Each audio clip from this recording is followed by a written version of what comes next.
Hello everyone, मैं नीरज शर्मा आप सभी का जॉब जंक्शन में स्वागत करता हूं। अगर आपका एक सपना है कि आप एक गवर्नमेंट जॉब हासिल करना चाहते हैं, आपका एक ड्रीम है कि आप उस संस्था में जाकर अपना एक अच्छा करियर बनाना चाहते हैं, तो बिल्कुल ये वीडियो सिर्फ और सिर्फ आपके लिए है। इस वीडियो में आपको पता चलने वाला है कि आखिर ये कहाँ पर ये वैकेंसी आया हुआ है, क्या क्वालिफिकेशन रखा गया है, क्या पोस्ट है, किस तरीके से आप ये पोस्ट को अचीव कर सकते हैं। ये सारी जानकारी आपको इस वीडियो में मिलने वाली है, तो वीडियो के अंत तक बने रहिए। और अगर अभी तक आपने इस चैनल को सब्सक्राइब नहीं किया तो चैनल को सब्सक्राइब कीजिए, बेल आइकन को भी जरूर प्रेस कीजिए ताकि जब भी हम ऐसे वीडियोस लेकर आए तो आपको उसका नोटिफिकेशन मिलता रहे।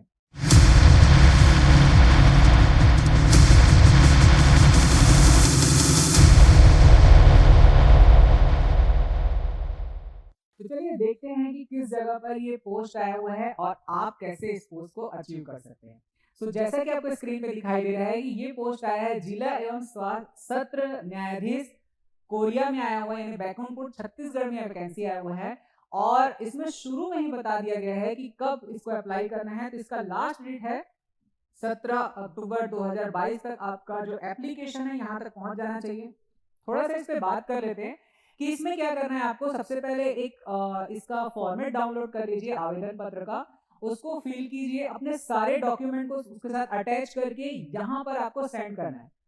ये बात का ख्याल रखिएगा, स्पीड पोस्ट या रजिस्टर्ड डाक के द्वारा ही आपको सेंड करना है, खुद नहीं जाना है। और दूसरी बात, कुरियर नहीं करना है आपको, जो स्पीड पोस्ट होता है उसी के माध्यम से ही एक्सेप्ट किया जाएगा, इस बात का ख्याल रखिएगा। अब बात करते हैं कि कौन कौन से इसमें पोस्ट आए हुए हैं। तो चलिए देखते हैं। यहाँ पर 3 प्रकार के यहाँ पे पोस्ट आए हुए हैं, स्टेनोग्राफर, स्टेनोटाइपिस्ट और सहायक ग्रेड 3। ये 3 प्रकार के यहाँ पर पोस्ट हैं।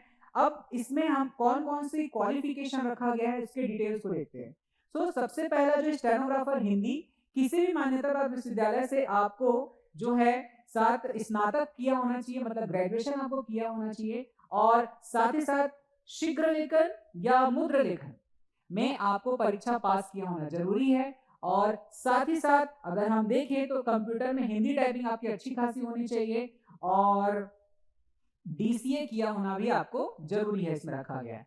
अब बात करते हैं कि स्टेनोटाइपिस्ट के लिए क्या क्या इसमें योग्यता है। तो आपको ग्रेजुएट होना जरूरी है। साथ ही साथ यहाँ पर अगर आप देखें तो डीसीए और हिंदी मुद्रा लेखन का को भी परीक्षा में पास होना आपको जरूरी है।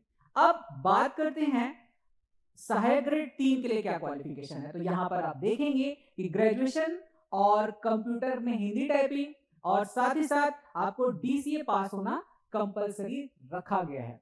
अब इनमें जो एज लिमिट क्या रखा गया, तो अगर हम देखें तो एज लिमिट जो है यहाँ पर आप देखना चाहेंगे तो ये है आपका 18 वर्ष मिनिमम होना चाहिए और मैक्सिमम जो है 35 इयर्स। लेकिन जो अलग अलग कैटेगरी के जो कैंडिडेट्स हैं, साथ ही साथ जो छत्तीसगढ़ के मूल निवासी हैं, उन लोगों को यहाँ पर एज रिलैक्सेशन भी दिया गया है, इस बात का ख्याल रखिएगा। अब आते हैं इसके सिलेक्शन प्रोसेस पे। तो जैसा कि हमने जब हम इसको डिस्कस कर ही रहे थे तो आपको समझ में आ ही गया होगा कि क्या इसमें सिलेक्शन प्रोसेस है। सबसे पहले आपको अप्लाई करना है, आपको शॉर्टलिस्ट किया जाएगा, फिर आपको स्किल टेस्ट लिया जाएगा। स्किल टेस्ट लेने के बाद आपका सिलेक्शन इन पोस्ट पर कर दिया जाएगा। जैसे ही आप इस पोस्ट पर सेलेक्ट होंगे तो जो आपको सैलरी प्रोवाइड की जाएगी वो कुछ इस तरीके से होगी कि अगर आपका सिलेक्शन सहायक ग्रेड 3 पर होता है तो आपको 19,500 टू 62,000 पर मंथ के बीच दिया जाएगा। और यदि आपका सिलेक्शन जो स्टेनोटाइपिस्ट के तौर पे होता है तो आपको 19,000 टू 62,000 पर मंथ के बीच में प्रोवाइड होगा। इसका मतलब दोनों का जो सैलरी है वो दोनों सेम है। और जो स्टेनोग्राफर हिंदी के लिए जो है वो है 28,700 से लेकर 91,300 रुपए पर मंथ के बीच आपकी सैलरी होगी। इन सबके अलावा आपको गवर्नमेंट के द्वारा जो भी सुविधाएं प्रोवाइड की जाती है अपने एम्प्लॉयज को, वो सारी चीजें आपको मिलने वाली है। एक गवर्नमेंट जॉब भी आपका होने वाला है। तो बिल्कुल देखिए इसे, अगर आप इन पोस्ट के लिए एलिजिबल हैं तो इसे मिस मत कीजिए, जरूर अप्लाई कीजिए। और ऐसे इंफॉर्मेटिव वीडियोस को पाने के लिए साथ ही साथ हमारे चैनल को फॉलो भी करते रहिए। और अगर आप चाहते हैं कि आपसे कोई भी इंफॉर्मेशन मिस ना हो तो हमारे टेलीग्राम चैनल को भी फॉलो कीजिए, same name with same logo. Thank you.